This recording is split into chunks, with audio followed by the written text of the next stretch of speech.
Hello friends, मैं गौरव मिगलानी। इस video में भी हम कुछ स्पेशल केसेस डिस्कस कर रहे हैं और आपने पीछे वाली वीडियो भी देखी होगी, उसमें भी हमने कुछ जर्नल एंट्रीज करने की, कुछ स्पेशल ट्रांजैक्शंस को हमने जर्नल में रिकॉर्ड करना सीखा है। तो इस वीडियो में हम पहली ट्रांजैक्शन देखते हैं क्या है। हमने 1 जुलाई 2019 को एक इंश्योरेंस पे किया है। कितने महीने के लिए? 12,000 के लिए। कितना अमाउंट है? 6,000। हमने 1 जुलाई को पे किया, 12 महीने की बात है। हमारा ईयर क्लोज हो जाता है, फाइनेंशियल ईयर 31 मार्च को। मतलब ये जो इंश्योरेंस हमने पे किया है, कब पे किया होगा? 1 जुलाई को, 1 जुलाई 2019 को। हमने अपने अकाउंट्स क्लोज कर देने हैं 31 मार्च 2019 को। इसका मतलब है कि जो हमने 12 महीने का इंश्योरेंस पे किया है, इसमें से सिर्फ 9 मंथ हमारे इसी ईयर में काम आने वाले हैं। 3 मंथ्स का जो इंश्योरेंस है वो हमारा अगले महीने में काम आने वाला है, अगले साल में काम आने वाला है। अब हम इस 6,000 रुपए में से 3 महीने का इंश्योरेंस जो हमने, ऐसा लगा लो कि नेक्स्ट अकाउंटिंग पीरियड के लिए पे कर दिया है, उसको हम बोलते हैं हमने एडवांस पेमेंट की है। या हमारी अकाउंटिंग की भाषा क्या कहती है? Prepaid expenses. मतलब 6,000 रुपए में से 9,000, मतलब 9 महीने का इंश्योरेंस तो आपका इसी साल में काम आ जाएगा, पर 3 महीने का इंश्योरेंस आपका नेक्स्ट ईयर में काम आने वाला है। तो हम क्या करते हैं, नेक्स्ट ईयर का प्रीपेड देख लेते हैं, नेक्स्ट ईयर में कितना काम आने वाला है। तो डेफिनेटली इस 6,000 रुपए में से 1,500 रुपए प्रीपेड एक्सपेंसेस हैं, 4,500 रुपए 4,500 आपके इसी साल में आपको राइट ऑफ करने होंगे। कैसे करेंगे ये देखो, एंट्री कैसे होगी।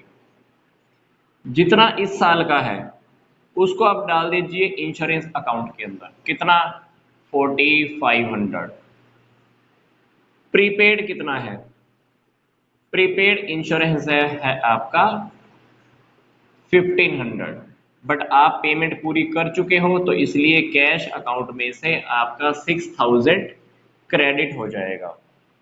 हमने क्या किया, 6,000 रुपए में से इस टाइम पीरियड का जितना महीने का बनता है, 9 मंथ्स का हमने अलग लिख दिया है। साल खत्म होने के बाद अकाउंटिंग पीरियड देखो हमारा कब खत्म हो रहा है, फाइनेंशियल ईयर हमारा खत्म हो रहा है 31 मार्च को। तो 1 जुलाई से लेकर 31 मार्च तक का 9 महीने, तो 9 महीने का इंश्योरेंस हमने अलग कर दिया है। नेक्स्ट अकाउंटिंग ईयर का 3 महीने का मैंने इंश्योरेंस अलग कर दिया है, उसको हमने क्या नेम दे दिया है? Prepaid insurance. तो ये हमारी करेक्ट जर्नल एंट्री हमारी ये बनानी है। अगली ट्रांजैक्शन है spent 500 for the refreshment of the customers.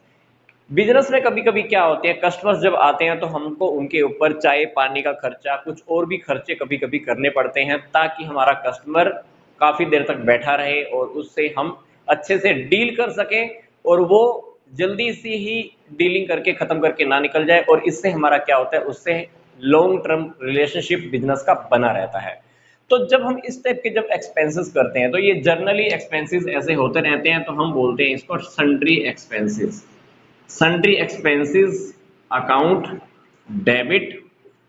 Payment आपने मान लो चाय पानी की कैश में दी है, तो आप 500 रुपए की ये जर्नल एंट्री कर सकते हो। नरेशन में आप लिख सकते हो expenses paid on a customer. Simple सी जर्नल एंट्री है।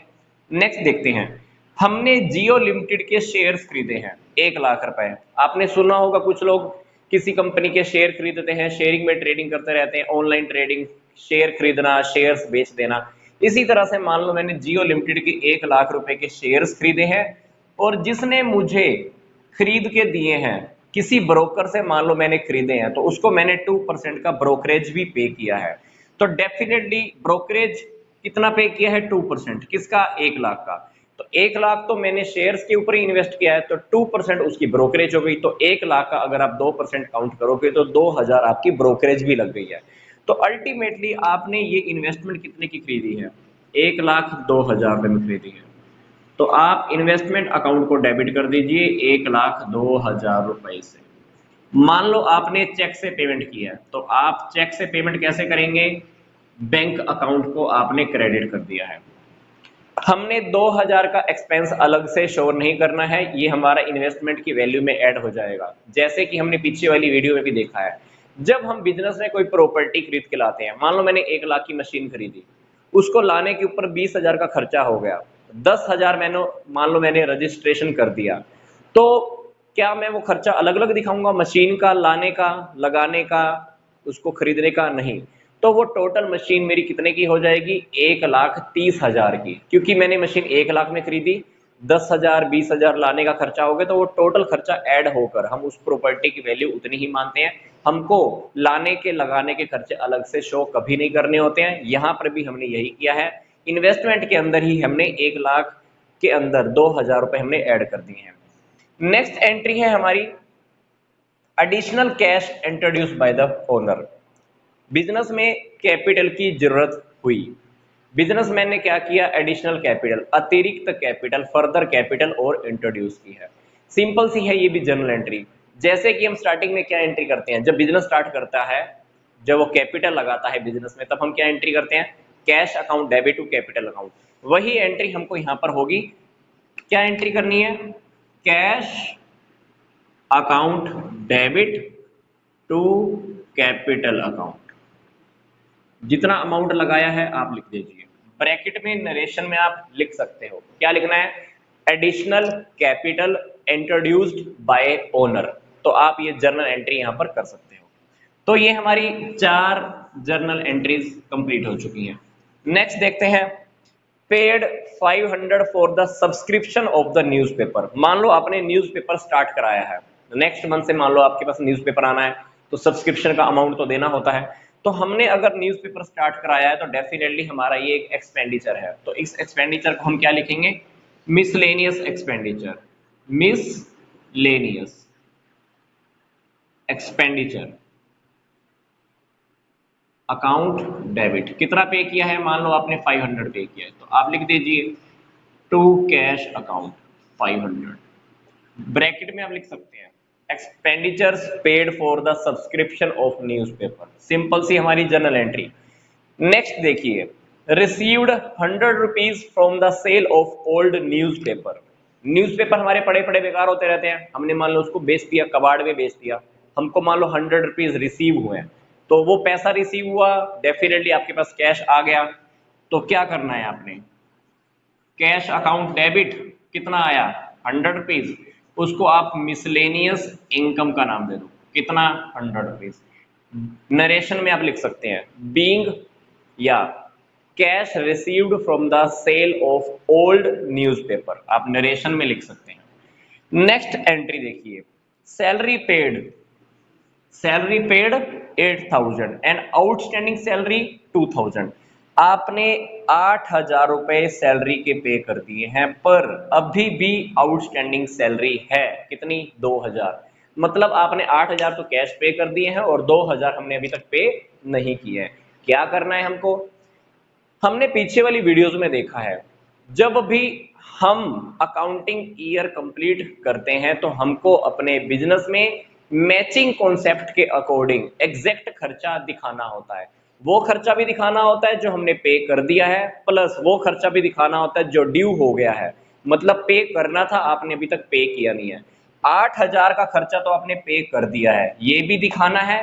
2,000 का खर्चा आपका हो तो चुका है, आपने पे नहीं किया है, आपको ये भी दिखाना है। तो मतलब हमारी टोटल सैलरी कितनी है? 10,000 की है। तो आप सैलरी अकाउंट के अंदर 10,000 शो करोगे, सैलरी अकाउंट डेबिट। पर इसमें से आपने कितनी कैश में पे की है? 8,000। आपने 2,000 की सैलरी पे नहीं की, तो उसको आप दिखा सकते हो आउटस्टैंडिंग सैलरी अकाउंट के अंदर, कितना? 2,000।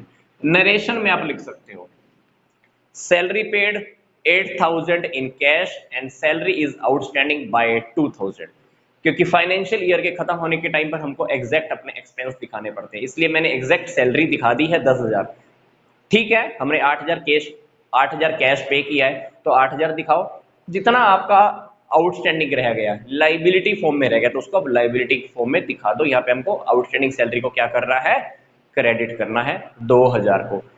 तो ये हमारी कुछ डिफरेंट टाइप की एंट्रीज कंप्लीट हुई। नेक्स्ट वीडियो में हम इस तरह से कुछ डिफरेंट डिफरेंट केसेस को स्टडी करने वाले हैं। स्पेशल कुछ बैंकिंग की 4-5 ट्रांजैक्शन है जो डिफरेंट टाइप की हैं, वो हम डिस्कस करेंगे। यहाँ तक का वीडियो देखने के लिए आपका बहुत बहुत धन्यवाद।